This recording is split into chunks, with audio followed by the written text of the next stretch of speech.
क्या तुमने कभी सोचा था कि तुम्हारी हर सांस की कीमत होगी? वो ऑक्सीजन जो तुम्हें कभी मुफ्त में मिलती थी अब एक अमीर आदमी का व्यापार बन गई है। अब हवा लेने के लिए भी पैसे देने पड़ेंगे। और अगर तुम्हारे पास पैसे नहीं हुए तो सोचो, अगर तुम्हारी आखिरी सांस भी कोई तुम्हें बेचने से इनकार कर दे। 2050 जब सांस भी बिकने लगी, 2030 के दशक में जब लोगों ने बढ़ते तापमान, बेमौसम बारिश और जहरीली हवा की चेतावनियां सुनी थी, तब उन्हें इसे मजाक समझा था। लेकिन अब 2050 में ये मजाक नहीं, हकीकत थी। नीला आसमान अब सिर्फ पुरानी तस्वीरों में था। धूप इतनी तेज थी कि बिना स्पेशल यूवी सूट पहने बाहर निकलना नामुमकिन था। सबसे बड़ी समस्या थी ऑक्सीजन की किल्लत। पेड़ अब सिर्फ म्यूजियम में लगे थे और हरी भरी वादियां सिर्फ अमीरों के लिए थी। सड़क पर चलते लोग अपनी पीठ पर ऑक्सीजन सिलेंडर लटकाकर घूमते थे, जैसे आज हम बैग लेके चलते हैं। लेकिन अब सवाल ये था, क्या हर कोई सांस लेने का खर्च उठा सकता था? रवि की आखिरी दौड़।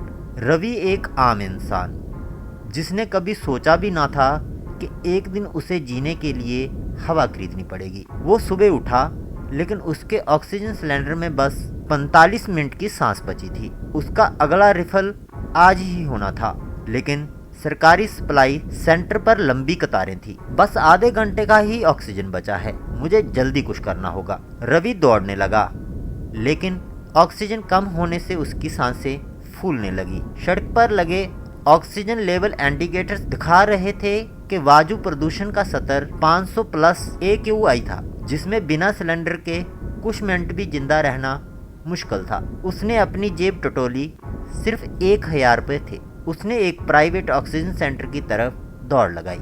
वो एक ऑक्सीजन बार के बाहर पहुंचा।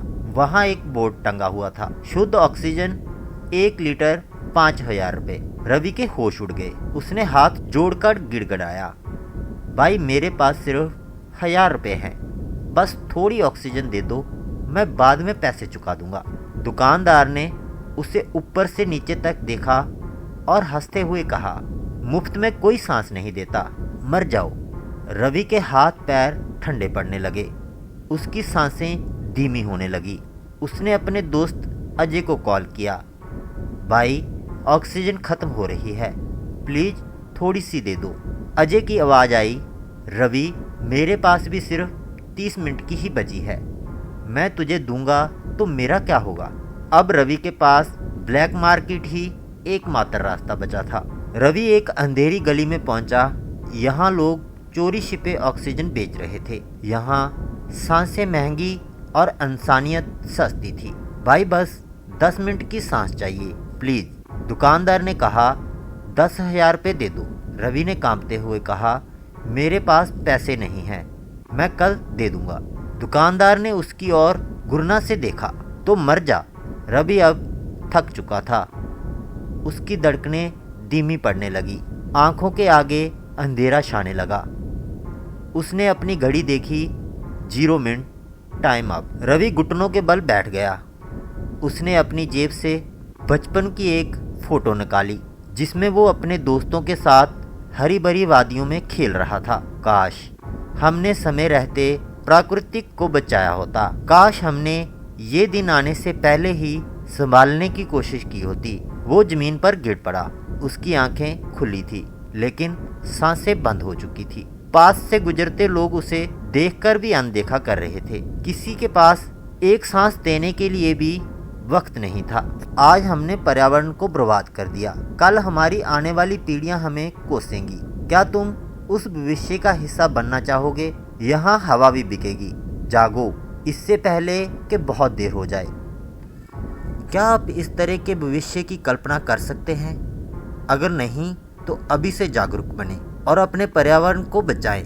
आज जो कदम आप उठाएंगे वही कल आपकी ज़िंदगी का फैसला करेंगे। अगर इस कहानी ने आपको सोचने पर मजबूर किया है तो इसे लाइक करें, कमेंट करें और ज़्यादा से ज़्यादा लोगों तक पहुंचाने के लिए सब्सक्राइब करें।